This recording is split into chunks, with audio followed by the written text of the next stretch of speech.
आज का हमारा टॉपिक है बजट। बजट में जो है 2026 में आने वाले इसमें जो भी आपको पढ़ाई होगा सिर्फ और सिर्फ इम्पोर्टेंट होगा। कोई भी बहानाबाजी इसमें नहीं चलने वाला। पूरा चीज को आपको घट जाता है किसी तरीके से।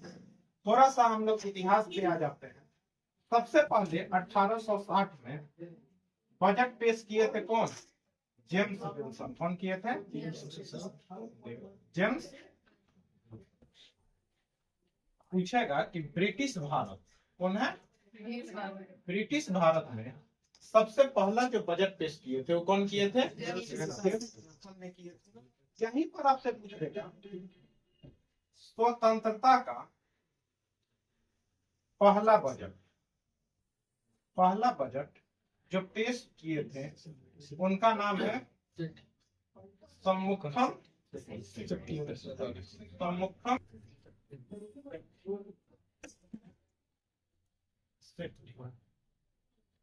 सम्मुखम क्या है?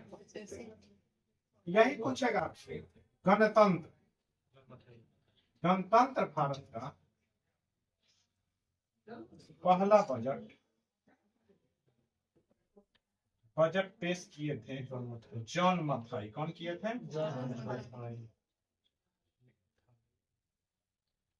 जॉन मथाई किए थे। यही पूछेंगे सर्वाधिक बार बजट जो पेश किए हैं वो कौन किए हैं? मोरारजी देसाई। कौन किए हैं? मोरारजी देसाई।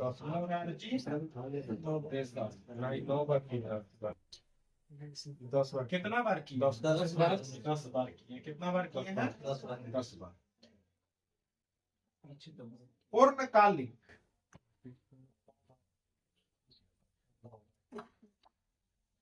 पूछेंगे प्रथम महिला जो बजट पेश की है वो की है इंदिरा गांधी। कौन की है? इंदिरा गांधी। लेकिन ये वित्त मंत्री नहीं थी, ठीक है, अतिरिक्त प्रभार में, वित्त मंत्रालय के अतिरिक्त प्रभार में थी।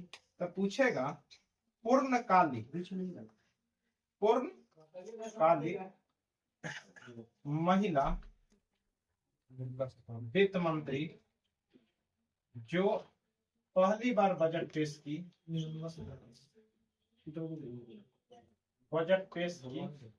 वो थी निर्मला सीतारमण। कौन है? निर्मला सीतारमण।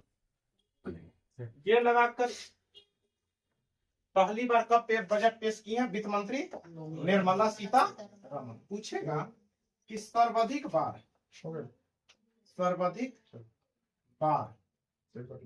महिला जो बजट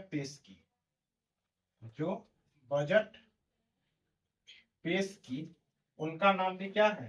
निर्मला सीतारमण।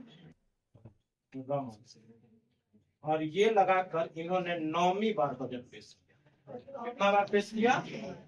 पूछेंगे कि 9वीं बार एक और आदमी वित्त मंत्री बजट पेश किए थे, वो आपका दक्षिण भारत से आते हैं। नाम क्या है? पी चिदम्बरम। कौन है? पी चिदम्बरम। कौन है? पूछेगा कि बजट में सबसे लंबा भाषण भी करने का रिकॉर्ड बनाई है कौन? निर्मला सीतारमण। कौन बनाई है? सीतारमण। और ये जो है 2 घंटा 40 मिनट का है। 2 घंटा 40 मिनट का है। और ये 2020 में भाषण दी थी। कब भाषण दी थी? 2020। तो इतिहास और विवरण जो है बस इतना ही है कि 1860 में ब्रिटिश भारत का पहला बजट कौन पेश किए थे? कौन किए थे? लेकिन स्वतंत्रता का पहला बजट पेश किए थे सम्मुखम। कौन थे? यही पूछेगा गणतंत्र भारत का पहला बजट पेश किए थे कौन किए थे? जॉन मथाई। लेकिन सर्वाधिक बार अभी तक पेश किए हैं बजट। पूछेगा कि प्रथम महिला जो बजट पेश किए पूर्णकालिक महिला वित्त मंत्री जो पहली बार बजट पेश किया। पूर्णकालिक मतलब वित्त मंत्री थी कौन थी? निर्मला सीतारमण। सर्वाधिक बार महिला जो बजट पेश की है उनका नाम क्या है? निर्मला सीतारमैया। और लंबा भाषण किनका था? निर्मला सीतारमैया। कितना था? 2 घंटा 40 मिनट। ये आपका कब दी थी? 2020 में। कब दी थी? यही आपका इतिहास है। ठीक है, इस बार का 1 घंटा 25 मिनट भाषण। हाँ बात सही है, सहमत है। पूछेंगे कि इस बार जो बजट पेश हुआ है आप लोग जानते हैं कब होता है? 1 फरवरी को बजट पेश होता है, 1 फरवरी 2026। पूछेगा बहुत दिन बाद जो है ना ये बजट आपका पेश किस दिन हुआ है? रविवार को हुआ है। किस दिन हुआ है? 1999 के बाद। 1999 में एक वित्त मंत्री थे यशवंत सिन्हा। कौन थे? यशवंत सिन्हा। इन्होंने ही जो है ना इन्हीं के समय रविवार के दिन एक बार बजट पेश हुआ था 1999। उसके बाद कभी भी बजट पेश नहीं हुआ। इसी बार बजट जो पेश हुआ है ना रविवार के दिन, इसीलिए शेयर बाजार, स्टॉक मार्केट इत्यादि रविवार को क्या था? खुला था। क्या था? खुला हुआ था। क्या था? और जैसे ही बजट पेश हुआ सीधे स्टॉक मार्केट गिरा है धड़ाम से। ठीक है, क्योंकि आगे इसमें बताएंगे काहे गिरा है, क्योंकि बजट में एक ऐसा चीज हुआ है जो इकोनॉमी को क्या किया है? डाउन कर दिया है। तो आप लोग को आगे चलते हैं। भाषण हुआ है निर्मला सीतारमैया का 1 घंटा 25 मिनट। क्या हुआ है? और इस बार जो अपने बजट भाषण में वो बात कही है, शुरुआत की है कि माननीय अध्यक्ष महोदया, क्या है? माननीय अध्यक्ष महोदया, माघ पूर्णिमा के रविदास जयंती के पावन अवसर पर 25-26 का बजट मैं पेश कर रही हूँ। क्या की है? माघ पूर्णिमा। क्या बोली है? माघ पूर्णिमा। और किस संत का नाम ली है? तो रविदास का नाम लिया। किनका ली है? एक संत थे 15वीं शताब्दी में, रविदास। ठीक है, उन्हीं के जयंती इस बार 1 फरवरी को पड़ा है। ठीक है, तो पूछेगा कौन संत का नाम ली है? तो रविदास का संत का नाम ली है और साथ में माघ पूर्णिमा का चर्चा की है। क्या की है? ऐसे बोलिए कि माननीय अध्यक्ष महोदया, माघ पूर्णिमा और रविदास जयंती के पावन अवसर पर 2025-26 का बजट पेश कर रही हूँ। ठीक है, दूसरा बात, बजट का जो इस बार 25-26 का आकार है वो 53.5 लाख करोड़ का बजट है। कितना करोड़ का बजट है? 53.5 लाख करोड़ का बजट है। ठीक है, साथ में इस बार का जो जीडीपी रहने का अनुमान लगा है वो कितना अनुमान लगा है कि इस बार हो सकता है जीडीपी हमारा क्या रहेगा? 7.4।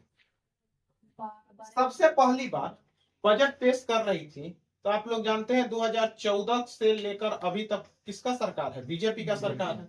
और लगभग जो है वित्त मंत्री इन्हीं के पास है, वित्त मंत्रालय। तो इन्होंने कहा कि 12 वर्षों का पहले अचीवमेंट बताया। क्या बताया? क्योंकि कोई भी बजट पेश होता है तो सबसे पहले बीते हुए का अचीवमेंट बताया जाता है, फिर आगे क्या करना है वो बताया जाता है। तो 12 वर्षों का अचीवमेंट यह बताया कि हम जो है ना अस्थायित्व काम किए हैं। क्या किए हैं? मतलब जो अस्थाई काम कौन किया है? हम किए हैं। साथ में राजकोषीय तो हम जो है ना ज्यादा घाटा होने नहीं दिए हैं, मतलब राजकोष को हम अच्छे से रखे हैं। मुद्रास्फीति को हम 12 वर्षों में कम किए हैं और साथ में हम लगातार विकास कर रहे हैं। क्या कर रहे हैं? लगातार विकास कर रहे हैं। तो सबसे पहले इन्होंने जो बल दिया है 12 वर्षों में वो दिया है अस्थायित्व का, राजकोषीय अनुमान का, कम मुद्रास्फीति और सतत विकास। बोले कि जब बीजेपी सरकार है वो 12 वर्षों में अस्थायित्व है, राजकोषीय आपका कम किया है, साथ में कम मुद्रास्फीति है और विकास हमेशा कर रहा है। ठीक है, ये आपका 4 पॉइंट पर इन्होंने क्या दिया है? ज्यादा बल रखा। अब जब बजट पेश किए हैं, इस बजट पेश में जो है उन्होंने बोला कि इस बार जो है ना हम लोग 3 कर्तव्य पे काम करेंगे। कितना कर्तव्य पे काम करेंगे? 3 कर्तव्य पे काम करेंगे और यही 3 कर्तव्य आपका बजट है। इसी 3 कर्तव्य पे आपका पूरा का पूरा बजट इस बार का है। तो 3 कर्तव्य में पहला कर्तव्य है आर्थिक विकास। क्या है? इसका लैंग्वेज देखिएगा, आपका लैंग्वेज जो लिखा हुआ है बजट में वो बहुत हेवी लैंग्वेज है। ठीक है, तो आपको पहला लैंग्वेज में क्या कह रहा है नॉर्मल में कि आर्थिक विकास करेगा। क्या करेगा? आर्थिक विकास। दूसरा है कि लोगों की आकांक्षाओं को क्या करना है? लोगों की आकांक्षाओं मतलब बैंकिंग व्यवस्था को क्या करना, सुदृढ़ करना, पैसा लोगों के पास होना, कोई भी चीज तुरंत खरीद सकता है, परचेजिंग पावर अच्छा बनाना, यही क्या है, आकांक्षाओं को पूरा करना।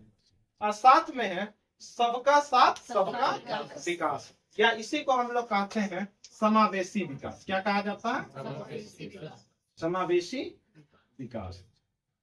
आपका इस बार का जो बजट है वो ये तीनों कर्तव्य पूरा का पूरा बजट जो है इसी पर आपका डिपेंड है।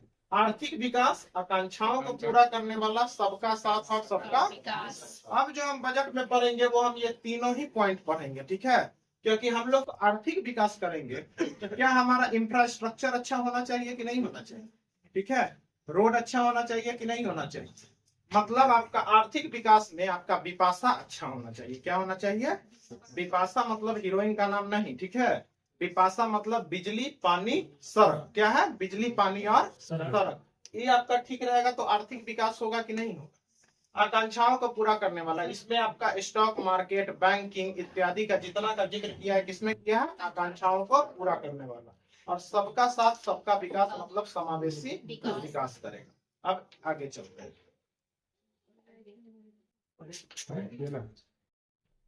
आपका कर्तव्य जो है वो आपका कितना जोड़ा गया था, 3 कर्तव्य था। कितना कर्तव्य था, जिसमें आपका पहला कर्तव्य हम पढ़ाए हैं आर्थिक विकास। क्या है, आर्थिक विकास। अचानक आर्थिक विकास नहीं होगा, आर्थिक विकास इतना सारा क्षेत्र में होगा। जैसे आर्थिक विकास के लिए क्या क्या योजना आया है भारत सरकार का, विरासत, कैसे विरासत को हमको क्या करना है, डेवलप करना है। कैसे एमएसएमई वाला क्षेत्र, लघु और सूक्ष्म उद्योग वाला जो क्षेत्र है उसको कैसे बढ़ाना है। इंफ्रास्ट्रक्चर क्या लाना है, एनर्जी क्या लाना है, शहरी आर्थिक क्षेत्र कैसे विकसित होगा। इतना सारा हमको पढ़ना है किसमें, आर्थिक विकास में। जिसमें हम सबसे पहला पढ़ते हैं कौन, योजना। कौन पढ़ते हैं, योजना। इस बार जो है भारत सरकार ने कुछ कुछ योजना लाया है, और भी योजना है इसके अलावा जो हम लोग धीरे धीरे बाकी में पढ़ेंगे, ठीक है। सबसे पहले आपका बायो फार्मा शक्ति है। क्या है, नामी से लग रहा है फार्मा। क्या है, फार्मा। फार्मा आपका मेडिसिन के क्षेत्र में होता है, तो ये चिकित्सा के क्षेत्र में आया है। कौन सा, चिकित्सा के क्षेत्र में आया है। किसमें आया है, मतलब हेल्थ सेक्टर में आया है। क्या, हेल्थ सेक्टर में आया है। कौन आया है, बायो फार्मा शक्ति। हम पूछेंगे बायो फार्मा शक्ति किस क्षेत्र के लिए आया है, तो हेल्थ सेक्टर के आया है, ठीक है। इसमें आपका 5 वर्ष में 10,000 करोड़, 10,000 करोड़ खर्च होंगे। आने वाला 5 वर्ष में आपका कितना हजार करोड़ खर्च। इस बार का बजट में एक चीज बढ़िया है ना कि पैसा लगभग 10,000 करोड़ है। हर चीज में जो है ना लगभग 10,000 करोड़ है, तो आपको याद करने में आपको सहूलियत होगा कि हेल्थ सेक्टर में 5 वर्ष में कितना खर्च होने वाला है, 10,000 करोड़, ठीक है। इसमें है कि आपका ज्ञान, प्रौद्योगिकी, नवाचार के लिए ध्यान दिया जाएगा। मतलब कैसे ज्ञान प्रौद्योगिकी, कैसे कैसे नया नया चीज हम हेल्थ सेक्टर में खोज सकते हैं, उसी के लिए एक योजना आया है। इस योजना का नाम क्या है, बायो फार्मा। कौन है, सेमीकंडक्टर नीति। क्या है, अभी आप लोग जानते हैं कि भारत ने पहला कुछ दिन पहले सेमीकंडक्टर बनाया था ना, विक्रम, ठीक है। तो ये है सेमीकंडक्टर मिशन है 2.0। क्या है, 2.0 मिशन है। मतलब आने वाला समय में भारत जो है आपका सेमीकंडक्टर के क्षेत्र में बहुत बड़ा योगदान करने वाला है। आगे चल के इसका बजट का बहुत बड़ा हिस्सा किसमें जाने वाला है, सेमीकंडक्टर के निर्माण कर। Rare earth permanent scheme. क्या है, बहुत इंपॉर्टेंट, ठीक है। रेयर अर्थ परमानेंट स्कीम नाम से लग क्या रहा कि अर्थ के अंदर जो आपका बहुत बढ़िया बढ़िया जो मेटल सब है, ठीक है, रेयरेस्ट है, उसी के लिए निकालने के लिए स्कीम आया है, रेयर अर्थ परमानेंट स्कीम आया है, ठीक है। दुर्लभ खनिज निकालने के लिए एक कॉरिडोर बनने वाला है। क्या बनने वाला है, कॉरिडोर बनने वाला है, जहां कॉरिडोर से आपका जो है ना दुर्लभ दुर्लभ खनिज यहाँ से निकलेगा और ये कॉरिडोर आपका दक्षिण भारत में बनने वाला है। कहाँ बनने वाला है? दक्षिण भारत में। और ये कॉरिडोर आपका उड़ीसा, केरला, आंध्र प्रदेश और तमिलनाडु एक आपका कॉरिडोर बनने वाला है। ये पूछेगा कैसा कॉरिडोर है, तो दुर्लभ खनिज के लिए एक कॉरिडोर, एक रास्ता बनेगा जिसमें खाली वहीं से वो चीज निकल के आएगा। वो कॉरिडोर आपका बनने वाला है उड़ीसा, केरला, आंध्र प्रदेश और तमिलनाडु। आने वाला बहुत बीबीआई क्वेश्चन है कि रेयर अर्थ परमानेंट स्कीम के माध्यम से जो कॉरिडोर बनने वाला है वो भारत के किस किस राज्य से बनने वाला है? उड़ीसा, केरल, आंध्र प्रदेश, तमिलनाडु। ठीक है। पूछेगा कि रासायनिक पार्क बनने वाला है। क्या बनने वाला है? रासायनिक पार्क बनने वाला है। और 3 रासायनिक पार्क बनने वाला है। कितना रासायनिक पार्क बनने वाला है? 3 रासायनिक पार्क बनने वाला है। ठीक है। भारत में कितना रासायनिक पार्क बनने वाला है? 3 रासायनिक पार्क बनने वाला है। ठीक है। और कौन मॉडल पर बनने वाला है? तो plug and play, plug and play model. रासायनिक पार्क का उद्देश्य ये है कि जो भारत जो रसायन का बाहर से जो आयात करता है उस आयात को कम करके अपना ही क्या करे, केमिकल बनाए। इसके लिए पूछेगा कितना रासायनिक पार्क बनने वाला है? 3। और किस मॉडल पे बनने वाला है? तो प्लग एंड प्ले। मतलब भारत सरकार उसको पूरा तरीका से, जैसे मान लीजिए ना कि एक ऑफिस हो जहाँ टेबल रखा हो, कुर्सी रखा हो, टीवी रखा हो, सारा चीज रखा हो, सीधे जाइए आप कंप्यूटर वहां रखिए, क्या कर लीजिए, काम करना शुरू कर दीजिए। उसी तरह प्लग एंड प्ले मतलब कि वहां जाइए और सीधे अपना काम करना क्या कर दीजिए, शुरू कर दीजिए। आपको इंफ्रास्ट्रक्चर बनाना नहीं है, वो बना बनाया आपको मिलेगा। तो पूछेगा कि भारत जो है रासायनिक के क्षेत्र में कितना रासायनिक पार्क बना है? 3। पूछेंगे कि रेयर अर्थ परमानेंट स्कीम में भारत के कौन कौन राज्य है?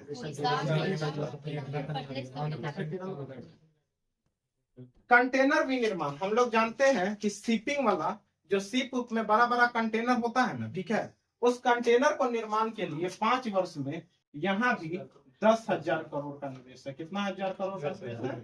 10,000 करोड़ का निवेश है। कितना हजार करोड़ का है? 10,000 करोड़ का है कंटेनर विनिर्माण योजना में। कोई दिक्कत है यहाँ तक? उसके बाद आइए, कुछ कुछ योजना है वो वस्त्र से रिलेटेड है, वस्त्र उद्योग के लिए। क्या है उसमें? पूछेगा कि राष्ट्रीय फाइबर योजना। क्या है? राष्ट्रीय फाइबर योजना। इसमें जो है रेशम, ऊन, जूट,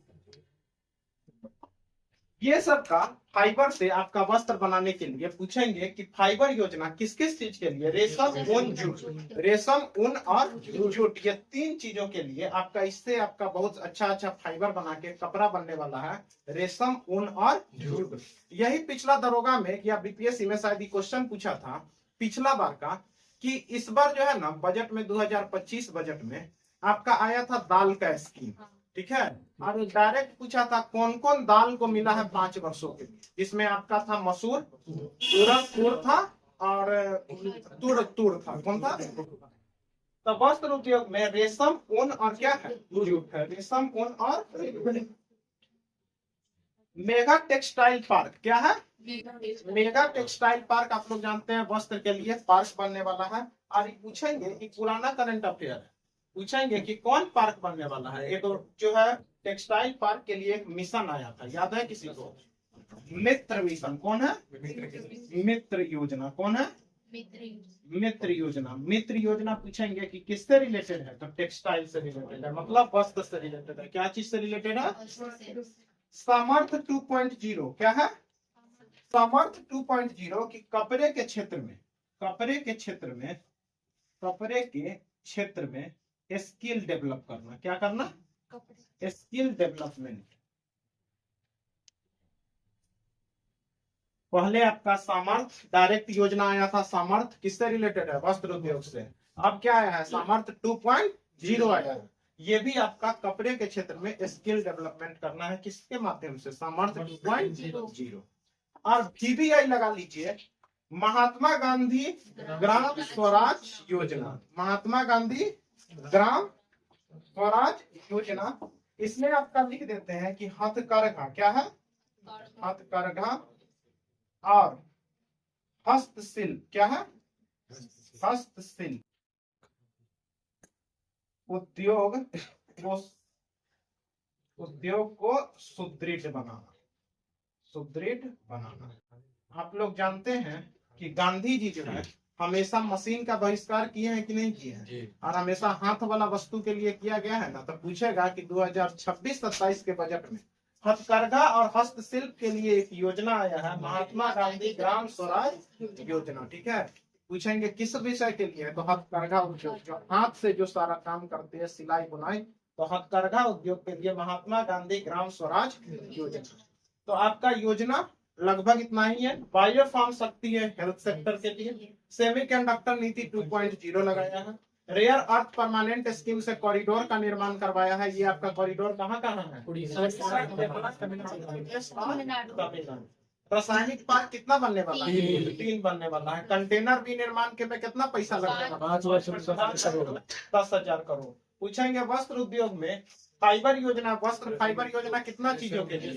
रेशम, ऊन और जूट। रेशम, ऊन और जूट। पूछेंगे कि मित्र योजना कौन है? किसके लिए है? टेक्सटाइल क्या है? और पूछेंगे सामर्थ 2.0 कपड़ों में स्किल कैसे डेवलप हो, उसी के लिए कौन योजना? सामर्थ 2.0। और महात्मा गांधी ग्राम स्वराज योजना, ये आपका किसका है? इसका है। ये लगाकर आपका पहला आपका कंप्लीट हुआ योजना। कौन है?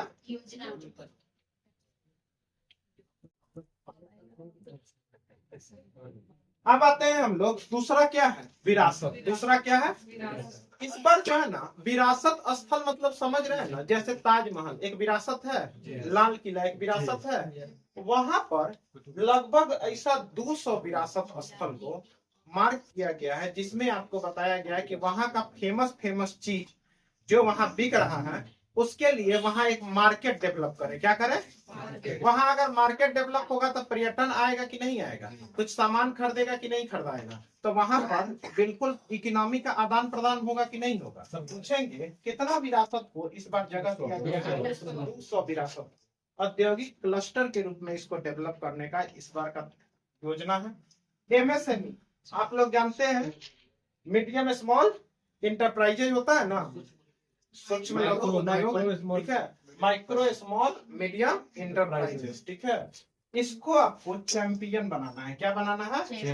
और MSME का मंत्रालय जीतन राम मांझी के पास है। किसके पास है? जीतन राम मांझी, बिहार से ही है। ठीक है, तो MSME में को आपको थोड़ा सा अच्छा करना है कि आप लोग को लोग नौकरी के पीछे ना पड़े और अपना उद्योग लगाए।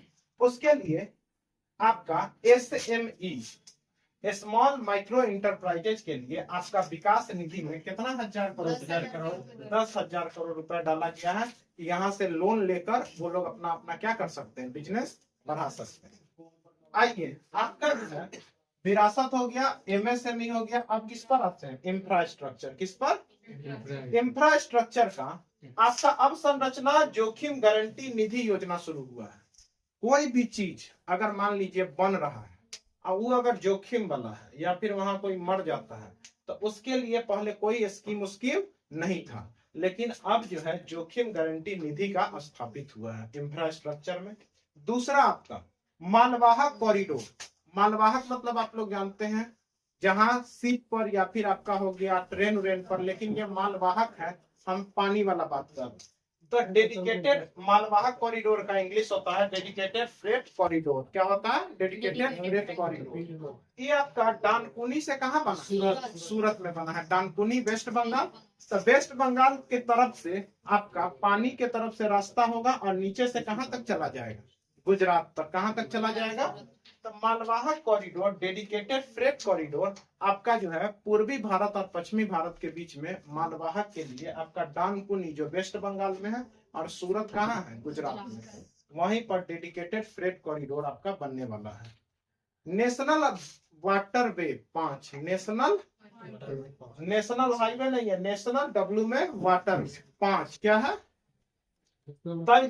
तलचर उड़ीसा में पड़ता है, अंगुल उड़ीसा में पड़ता है और कलिंगा उड़ीसा में पड़ता है। ये तीनों उड़ीसा से पारादीप और धमरा बंदरगाह, पारादीप और धमरा बंदरगाह कहाँ पड़ता है?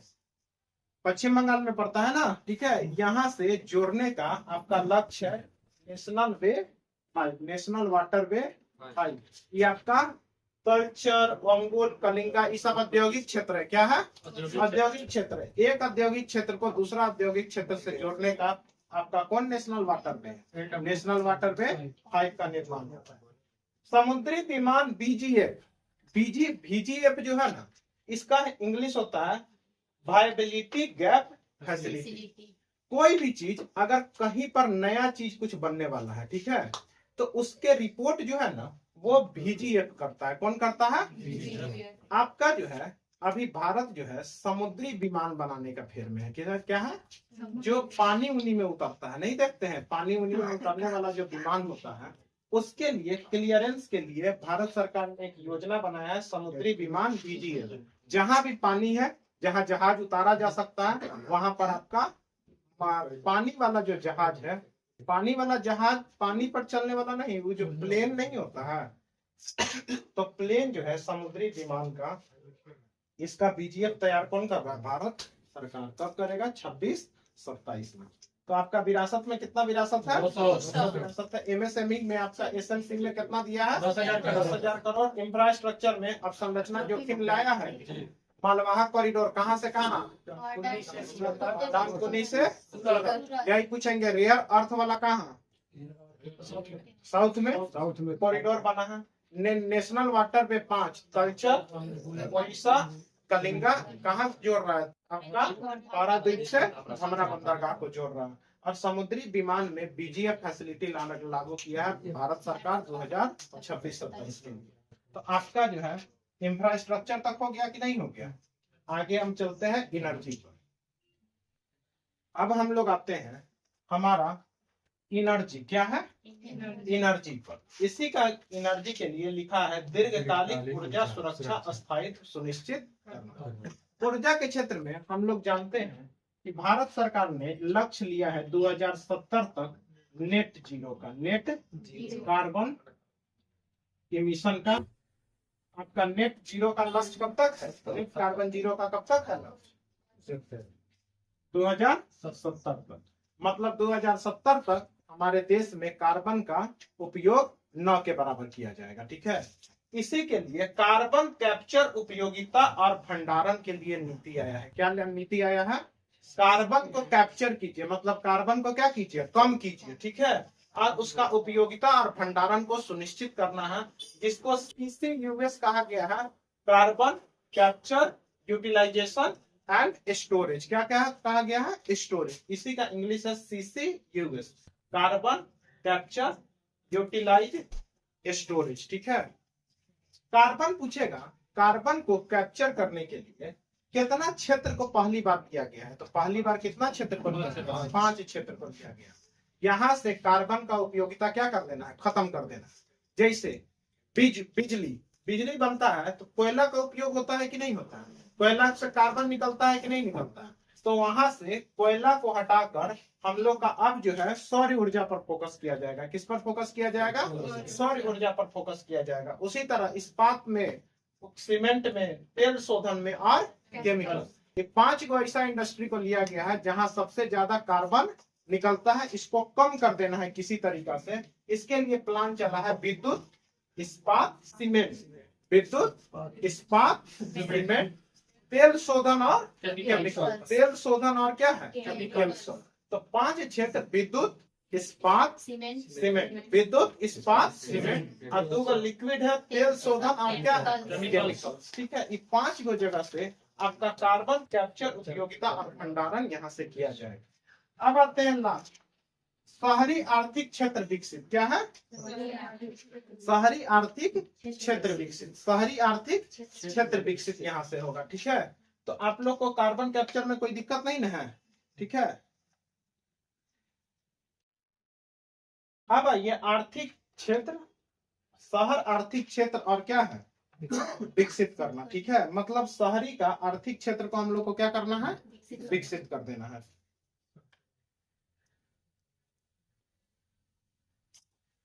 इसी में आपका शहरों के बीच और विकास के लिए 7 go high speed rail corridor बना है। पूछेंगे कि रेलवे के लिए कितना हाई कॉरिडोर रेलवे बना? इसी साथ हाई स्पीड रेल कॉरिडोर में बुलेट ट्रेन चलेगा। क्या चलेगा? बुलेट ट्रेन चलेगा पूरा हाई स्पीड में। तो पूछेगा कितना जगह लिया गया है? 7 जगह लिया गया है। कितना जगह लिया गया? 7 जगह लिया गया। आप लोग को सातों पढ़ा देते हैं कि हो सकता है कभी पूछ ले, ठीक है। जिसमें मुंबई से क्या है? मुंबई से पुणे से हैदराबाद, मुंबई से पुणे, पुणे से हैदराबाद, हैदराबाद से बेंगलुरु, हैदराबाद से बेंगलुरु, हैदराबाद से चेन्नई से बेंगलुरु, दिल्ली से वाराणसी, वाराणसी से दिल्ली, वाराणसी से कौन है? तो इस 7 गो आपका कॉरिडोर हुआ है जिसमें बुलेट ट्रेन चलेगा। जिसमें आपके एग्जाम से, बिहार के रिलेटेड एग्जाम से, ये वाराणसी सिंधुगोरी बहुत इंपॉर्टेंट है। कौन है? वाराणसी सिंधुगोरी। थोड़ा सा इसमें देख लीजिए, वाराणसी से दिल्ली गोरी एक कॉरिडोर है, ठीक है। ये जो है आपका, ये कॉरिडोर आपका बिहार से जाएगी। कहाँ से जाएगी? बिहार से ही कॉरिडोर जाने वाली है। कहाँ से जाने वाली है? बिहार से। और बिहार में इसकी जो लंबाई होने वाली है, मतलब इसका जो वाराणसी से सिल्लीगुड़ी तक का जो लंबाई होने वाला है वो कितना किलोमीटर होगा? 700 किलोमीटर होने वाला है। कितना किलोमीटर? और ये बिहार में ये आपका लगभग 5 शहर में जाएगी। कहाँ जाएगी? 5 शहर होते हुए जाएगी, जिसमें है बक्सर। क्या है? बक्सर, पटना, किशनगंज,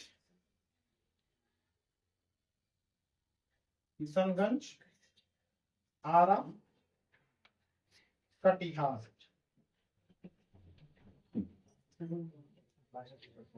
पूछेंगे हम कि बिहार में 5 जिला से बुलेट ट्रेन गुजरेगा। कहाँ से गुजरेगा? 5 जिला से बुलेट ट्रेन गुजरेगा। और कौन सा बुलेट ट्रेन गुजरेगा? आपका वाराणसी टू सिल्लीगुड़ी। 5 गो आपका जिला है।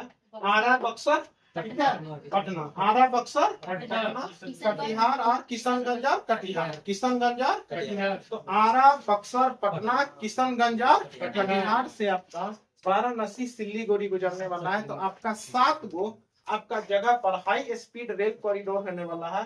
मुंबई से पुणे, पुणे से हैदराबाद, हैदराबाद से बेंगलुरु, हैदराबाद से चेन्नई, चेन्नई से बेंगलुरु, फिर दिल्ली से वाराणसी, और वाराणसी से कहाँ? दिल्ली कॉरिडोर। तो आपका जो है 7 go high speed rail corridor होने वाला है।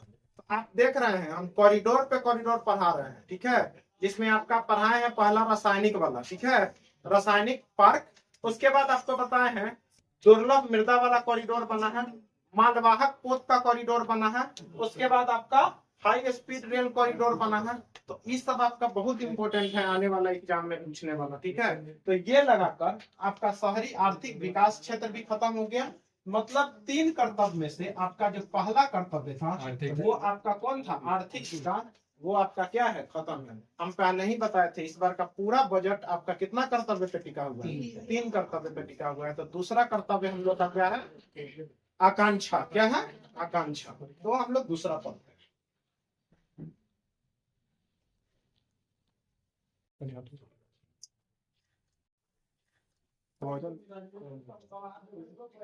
जब हम बोलने लगे तो आप लोग रुक जाइए।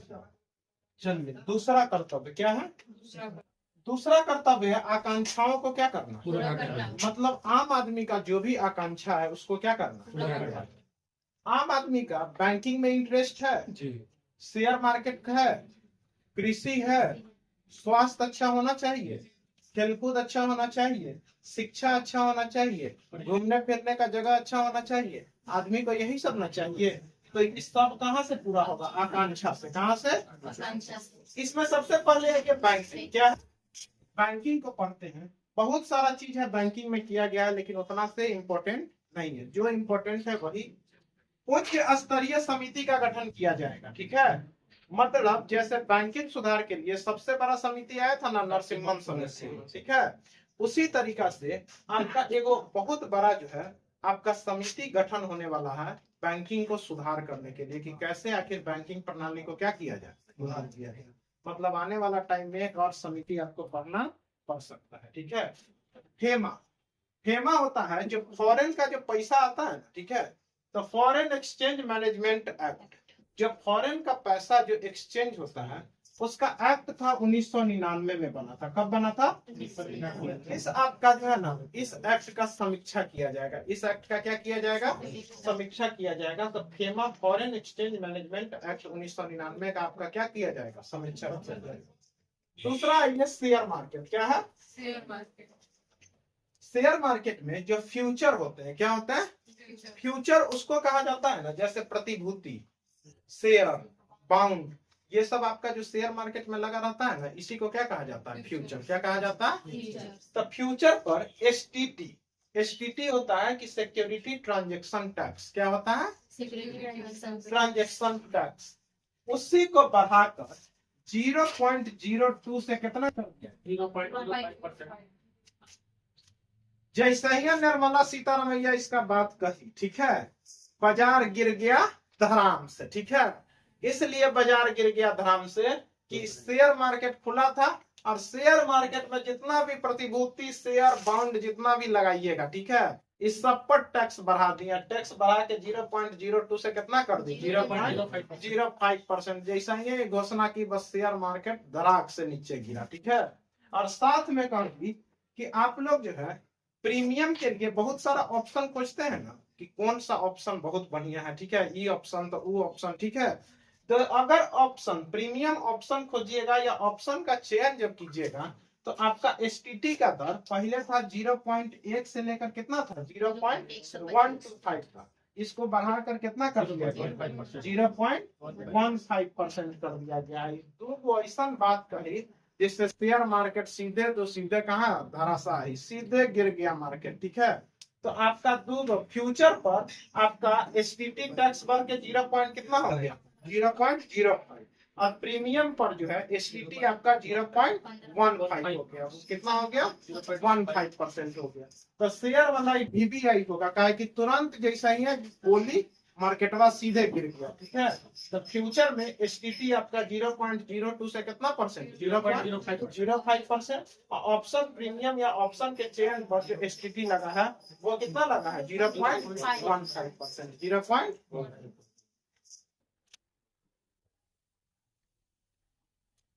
हम लोग का जो तीसरा पॉइंट है, वो तीसरा पॉइंट क्या है? कृषि। क्या है? कृषि। पूछा जाएगा कि बागानी फसल को जोर देने के लिए इस बार बढ़ावा देने का बात कहा गया है। कौन सा फसल? बागवानी फसल। ठीक है, जिसमें खुमानी, कौन है? खुमानी, नारियल, काजू, कोको, अखरोट, बादाम। देख रहे हैं, ये सब ऐसा चीज बताए हैं जो बहुत महंगा मिलता है। ठीक है, तो महंगा फसल को आपको ज्यादा किसान रोपेंगे, इसलिए कि किसान का आय को हमको क्या करना है? दोगुना करना है। क्या करना है? तो इसीलिए जो नॉर्मल खेती से हटकर नारियल, काजू, अखरोट, बादाम इत्यादि का खेती करिएगा तो सरकार भी आपका क्या करने वाला है? मदद करने वाला है, मतलब सब्सिडी देने वाला है। मतलब आप लोग के अगर नजर में कोई किसान अगर है तो वो लोग अगर इसी चीज का खेती कर रहा है तो आने वाला टाइम में उसको बहुत सारा प्रॉफिट होने वाला है। ठीक है, साथ में मत्स्य पालन पूछेगा कि मछलियों के लिए 500 जलाशयों या अमृत सरोवर का विकसित करने का योजना है। पूरा देश में कितना योजना? 500 जलाशय। इससे पहले 2025 के बजट में हम लोग देखे थे कि मत्स्य पालन के लिए 2 जगह को चुना गया था, अंडमान और निकोबार द्वीप समूह को चुना गया था, जो 2025 में आपको बनाए थे। तीसरा, चंदन की लकड़ी। ठीक है, यह चंदन उंदन का जो भी प्रोडक्ट है उस पर आपका सरकार बहुत ज्यादा ध्यान देने वाली है इस साल। ठीक है, जैसे चंदन की लकड़ी, चंदन से देखते होंगे फेस वॉश भी बनता है, चंदन का लेप आता है, बहुत सारा चीज आता है, प्रोडक्ट आता है। तो चंदन को बढ़ाने का प्लान है। किस चीज का? ये लगा लीजिएगा VVVVVI। ठीक है, ये आपसे आने वाला टाइम में एक क्वेश्चन पूछने वाला है कि भारत विस्तार क्या है? क्या है? पूछेगा कि कृषि पद्धति के अंदर कृषि करने के तरीका में एआई टेक्नोलॉजी आने वाला है। क्या आने वाला है? एआई टेक्नोलॉजी आने वाला है, जिसका नाम क्या है? भारत विस्तार। क्या है? भारत विस्तार। ये कृषि पद्धति के अंदर में क्या है? एआई टेक्नोलॉजी आने वाला है। क्या आने वाला है? एआई टेक्नोलॉजी आने वाला है। कौन है? भारत विस्तार। कौन है? भारत विस्तार। साथ में सेवा क्षेत्र को पुनः आपका जोड़ किया है। सेवा क्षेत्र आप लोग जानते ही हैं, बहुत सारा बैंकिंग उनकिंग सब सेवा क्षेत्र में आता है। उसके साथ शिक्षा से रोजगार, और उसी शिक्षा से ऐसा आप शिक्षा पढ़िए जिससे आपको क्या मिले, रोजगार मिले, मतलब वोकेशनल कोर्स, ठीक है, उस पर आपका जोर देने वाला है। मतलब जिस लोग का हिस्ट्री, सिविक्स, ज्योग्राफी, आर्ट्स ये सब है, उसके लिए अच्छे टाइम आने वाले नहीं है, ठीक है। मतलब जो वोकेशनल सब्जेक्ट में जो भी आपका पढ़े हुए हैं उनके लिए बहुत अच्छा अवसर आने वाला है, ठीक है। तो इस बजट में नारियल, काजू, कोको, अखरोट, बादाम इत्यादि का आपका है। साथ में मत्स्य पालन में 500 जलाशय है। चंदन का विस्तार है। भारत विस्तार मतलब एआई टेक्नोलॉजी आने वाला है कृषि में। शिक्षा से रोजगार आपको मिलने का संभावना है इस बजट में।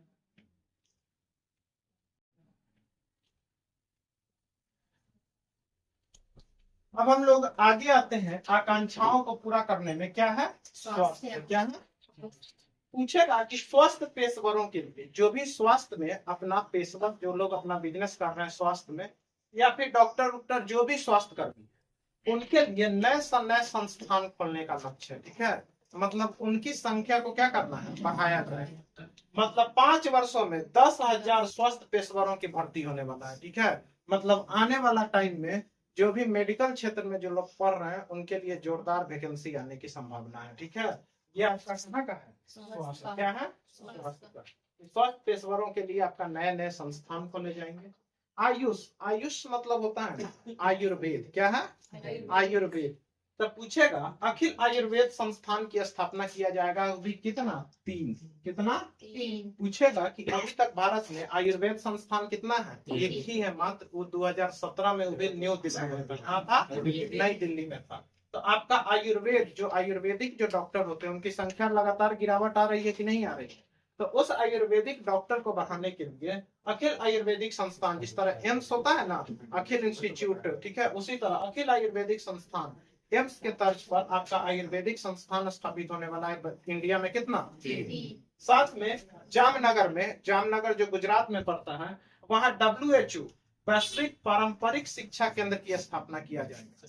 मतलब पारंपरिक मतलब जो पहले के लोग, जो शल्य चिकित्सक लोग होते थे ना, ठीक है, पहले के लोग जड़ी बूटी से जो इलाज करते थे, ठीक है, उसका जो है आपका चिकित्सा केंद्र कहाँ खुलने वाला है, जामनगर गुजरात में खुलने वाला है, ठीक है।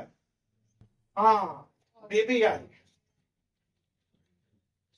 आप लोग सुनते होंगे, ब्लू इकोनॉमी, रेड इकोनॉमी, ठीक है, ये सब इकोनॉमी सुने होंगे, लेकिन पहली बार निर्मला सीतारमैया ने एक नया लाया है, ऑरेंज इकोनॉमी। क्या लाया है, ऑरेंज इकोनॉमी। क्या लाया है, ऑरेंज इकोनॉमी।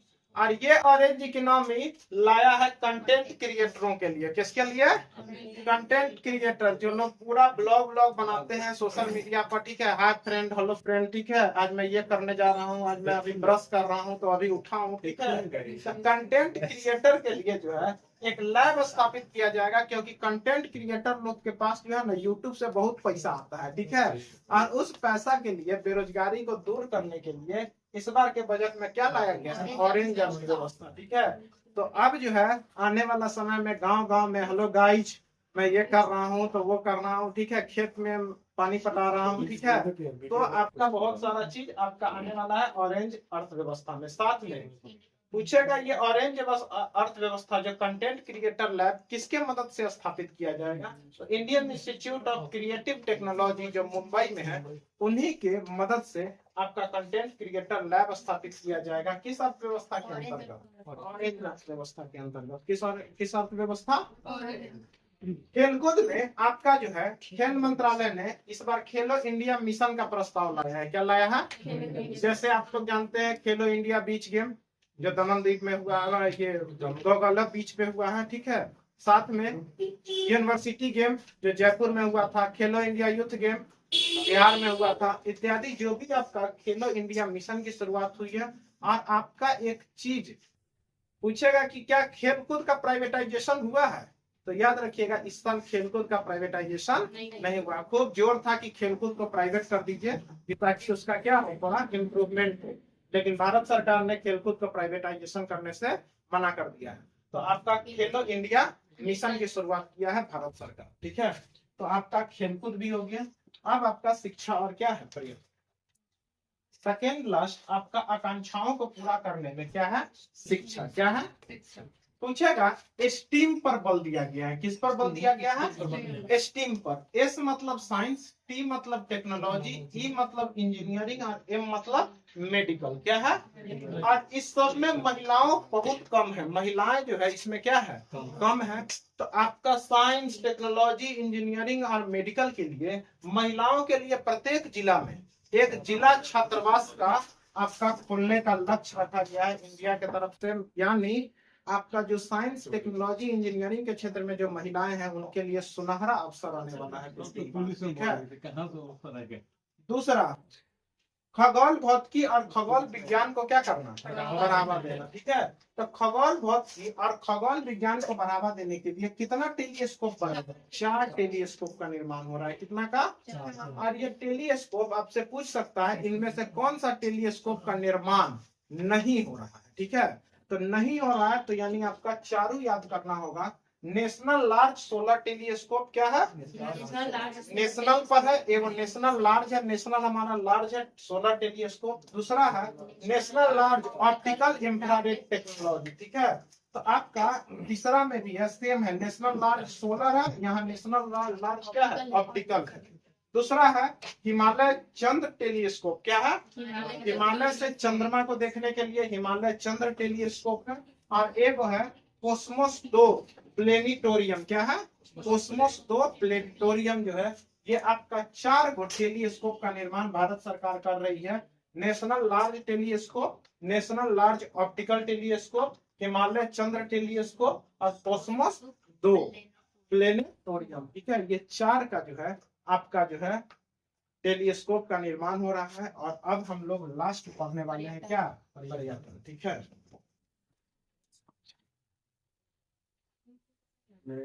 अब जो है आपका लास्ट हम लोग का क्या है? पर्यटन। क्या है? पर्यटन। लास्ट क्या है? पूछेगा कि कोई चीज कहीं पर बहुत सुंदर कुछ चीज है लेकिन भूकंप के कारण आया या बाढ़ आया, वो चीज क्या हो गया? नष्ट हो गया। तो वैसे वैसे डिजिटल दस्तावेज को, मतलब वैसे वैसे दस्तावेज जो नष्ट न हो उनके लिए डिजिटल ज्ञान ग्रिड एक ऐप आया है। इस ऐप के जरिए जो है ना आपका जितना भी दस्तावेज है वो सब क्या हो जाएगा? डिजिटलाइज हो जाएगा। क्या हो जाएगा? तो डिजिटल ज्ञान ग्रिड की स्थापना किया जाएगा। माउंटेन ट्रेन बनने वाला है। घूमने के लिए क्या बनने वाला है? और माउंटेन ट्रेन जहाँ पे पहाड़ होगा वही ना माउंटेन ट्रेन होगा।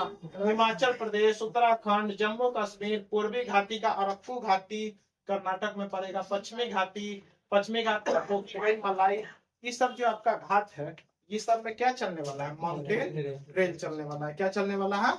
माउंटेन ट्रेन चलने वाला है। हिमाचल प्रदेश, उत्तराखंड, जम्मू कश्मीर, अरक्कू घाटी इत्यादि। टर्टल ट्रेन, नामे से लग रहा है कि टर्टल मतलब क्या है? कछुआ के लिए। ठीक है।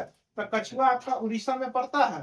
कर्नाटक, केरल के तटीय क्षेत्र में कछुओं को देखने के लिए टर्टल ट्रेन का शुभारंभ किया जा रहा है। बर्ड वाचिंग ट्रेन, पक्षियों को देखने के लिए जो है आपका आंध्र प्रदेश और तमिलनाडु के पुलिकट झील, हम लोग जानते हैं ना पुलिकट झील पक्षियों के लिए है। तो आंध्र प्रदेश और तमिलनाडु के पुलिकट झील में बर्ड वाचिंग ट्रेन का वहां पे आयोजन मतलब बनाया जा रहा है। भारत पहली बार ग्लोबल बिग कैट समिट का आयोजन करने वाला है 2026 में। भारत ग्लोबल बिग कैट मतलब जिसमें शेर, तेंदुआ 7 गो आता है। क्या आता है? जो बिल्ली के प्रजाति जो बड़ा बड़ा है जैसे तेंदुआ, बाघ इत्यादि है, इसका सम्मेलन भारत सरकार करने वाला है। और साथ में इसके जो है ना जो हेड है, अध्यक्ष है, वो भी भारत के पर्यावरण मंत्री ही है। ठीक है। इसके अध्यक्ष पूर्वोत्तर क्षेत्र में बुद्ध सर्किट का विकास होने वाला है। मतलब जो भी पूर्वोत्तर क्षेत्र मतलब नॉर्थ ईस्ट के साथ। ठीक है। यहाँ पर बुद्ध का सर्किट का विकास होने वाला है। किस किस राज्य में? तो देख लीजिए अरुणाचल प्रदेश, सिक्किम, असम, मणिपुर, मिजोरम और क्या है? एक बार फिर बोलिए। अरुणाचल प्रदेश, असम, मेघालय है, मिजोरम है, आपका मणिपुर है, त्रिपुरा है। मतलब नॉर्थ ईस्ट में आपका एगो मेघालय और नागालैंड को छोड़कर बाकी सारे जगह आपका पूर्वोत्तर भारत में बुद्ध सर्किट खुलने वाला है। ठीक है। नॉर्थ ईस्ट में 7 देश है ना, ठीक है, 7 गो राज्य, उसमें से आपका किस किस राज्य में नहीं है? नागालैंड और मेघालय में नहीं है। बाकी देखिए अरुणाचल, सिक्किम, असम, मणिपुर, मिजोरम और त्रिपुरा में है। पूछेंगे लोथल कहाँ पड़ता है? गुजरात। धौलीबीरा कहाँ पड़ता है? गुजरात। राखी गढ़ी कहाँ पड़ता है? हरियाणा। आदिना तमिलनाडु आदि चन्नालूर, ठीक है, ये आपका कहाँ पड़ता है? तमिलनाडु में। सारनाथ कहाँ पड़ता है? यूपी। हस्तिनापुर कहाँ पड़ता है? हरियाणा, ठीक है। ले पैलेस जैसे 15 गो पुरातात्विक जो आपका स्थल है उसको जीवंत और अनुभव जन्य करने के लिए कितना स्थल को? 15 स्थल।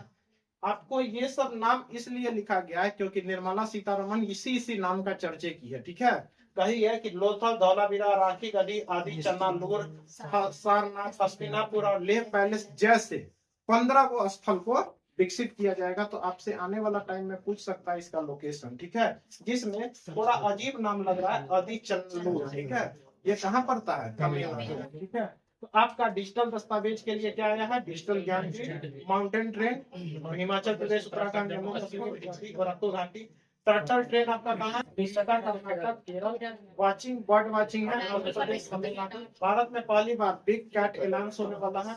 पूर्वोत्तर क्षेत्र में बुद्ध सर्किट विकसित होने वाला है। लोथल, धौलीबीरा, राखी गढ़ी इत्यादि जगह 15 को पुरातात्विक स्थल को अनुभवजन्य और जीवंत करना है।